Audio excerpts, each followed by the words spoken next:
Diretoria, tudo tranquilo? Bom, acabei de ver as imagens aqui do Ricardinho, jogador do Grêmio, transmitindo ali uma homenagem pro pai e pro avô dele, pagando uma promessa e atravessando o Beira-Rio de joelhos após o jogo, né? Talvez, para muita gente da nova geração e tal, isso não seja uma coisa tão comum, que cause algum impacto e até algumas pessoas discutindo, não, mas isso foi uma atitude de marketing dele e tal. E a história ela é muito mais foda do que isso, né? O garoto perdeu o pai e o avô agora em abril, os dois, intervalo de poucos dias para Covid, né?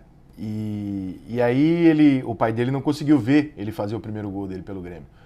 E aí ele teria lá no velório do pai prometido ali, diante do corpo do pai, prometido pro pai que quando ele fizesse esse gol, ele atravessaria o estádio de joelhos, né?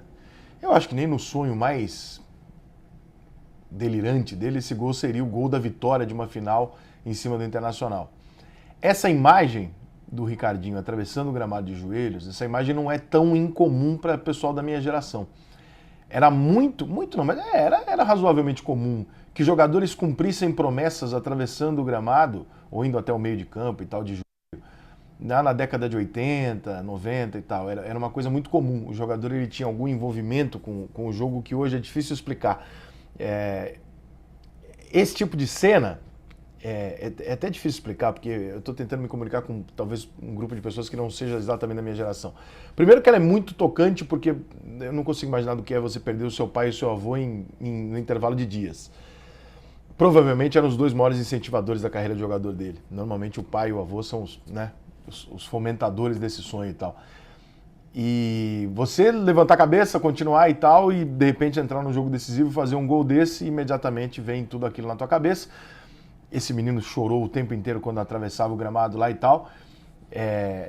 Mas essa imagem, ela remete para nós, um pouco mais velhos, não só as constantes promessas que a gente via pós-jogo serem cumpridas dentro do campo, como essa, mas um pouco daquilo que a gente mais sente falta, né? Que é do envolvimento de fato com a partida, com o futebol, né? A gente tem hoje uma visão muito triste para quem viveu o futebol dos anos 80, 90 e tal, quando você percebe que o futebol é um trabalho, meramente um trabalho.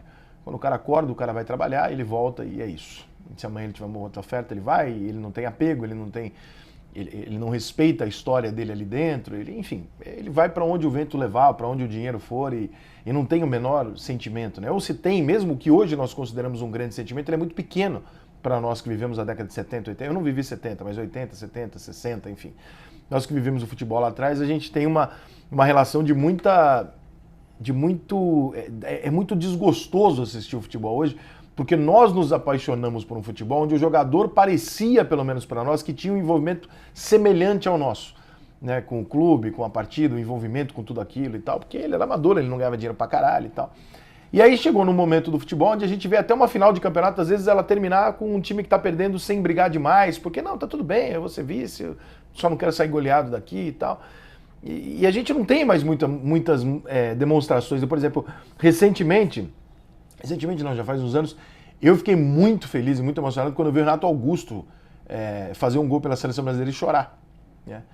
E eu me lembro na época que eu escrevi até um texto e as pessoas falaram, mas por que você... Cara, porque ainda existem jogadores de futebol que sonham em chegar na Seleção Brasileira e choram quando fazem um gol, realização de um sonho. Hoje qualquer garoto de 14, 13 anos, esse menino ele já quer jogar no Chelsea, no Manchester City, ele não quer jogar no Vasco, ele não quer jogar no São Paulo, ele não quer jogar no Cruzeiro, o sonho dele é o Manchester. E isso é a morte do futebol brasileiro, né? Lenta, homeopática, mas é a morte do futebol brasileiro. A gente não vai acabar, mas a gente está sendo esfaqueado, a gente não tem muito o que fazer, virou dinheiro. A partir do momento que virou dinheiro, a gente não é um país que tem dinheiro para competir com esses países e tal. Então, o gesto do Ricardinho, ele remete para nós, da minha geração, algo que a gente estava acostumado a ver. Claro que o gremista entendeu que aquela não era exatamente uma relação com o clube, era uma relação com o pai dele. Mas esta relação com o pai dele está obviamente atrelada ao clube, está obviamente atrelada à carreira, ao sonho que o pai, o avô e ele viveram desde o começo, de que ele faria o gol ali no clube, de que ele jogaria um Grenal, de que ele faria uma decisão e tal. E aí calhou de acontecer no Beira-Rio, acho que seria até mais bonito e emblemático se fosse na Arena do Grêmio, Mas calhou de ser no Beira-Rio, um gol decisivo, talvez, né? Se o próximo jogo termina de repente 0-0, gol do título é do Ricardinho. E aí aquela imagem no final, que ninguém estava esperando, né? Só foram ver a imagem mais tarde e tal. Eu só vi hoje, segunda-feira. E uma comoção, assim, muito maneira de pessoas mais velhas e tal, por lembrar. Porque a gente está lembrando de uma imagem que era muito recorrente para nós, sabe? O jogador fazer o gol e fazer isso no final do jogo. A gente viu isso várias vezes. Eu me lembro do São Paulo e Palmeiras, que algum jogador do Palmeiras fez um gol no São Paulo também, aos 40 e tralalá, era estreia dele, ele também foi lá de joelhos e andou metade do campo no final, chorando. Títulos, era absolutamente comum em dia de título, vários jogadores andarem com a bandeira na mão ou no ombro, o estádio todo, mesmo com o torcedor invadindo o campo, pulando em volta, ele ia de joelhos até o outro lado do campo, porque ele havia prometido que se ele ganhasse aquele título, ele faria isso e tal.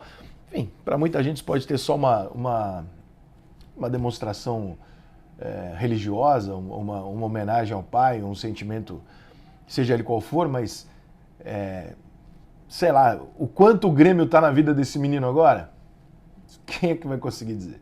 Como é que você tira o Grêmio da vida desse menino agora, né? Então, esse menino criou uma história muito foda com o Grêmio.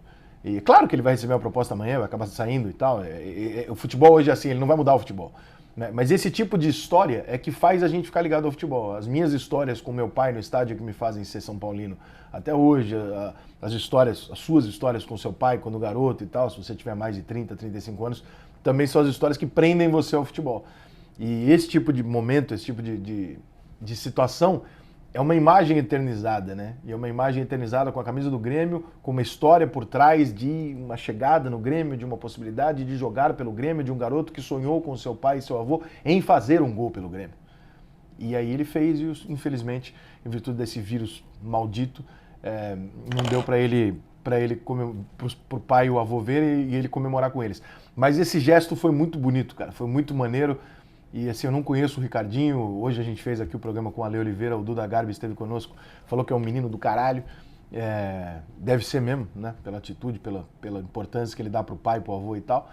Então, cara, só pra, sei lá, não queria deixar passar em branco um negócio que eu acho tão foda no futebol, que ainda é a criação de um vínculo eterno com o clube de futebol, como o Ricardinho acabou criando aí nesse final de semana com o Grêmio em virtude da morte do pai e do avô. Valeu? Eu sei que o vídeo é meio triste, mas baixa o FUT, meu link da descrição, tá? Pra você acompanhar o restante ainda. Tem mais um jogo ainda, tem mais uma final do Gauchão. E ainda tem meio de semana aí, tem Sul-Americana pro Grêmio e tem Libertadores pro Internacional. Baixa aí. Valeu?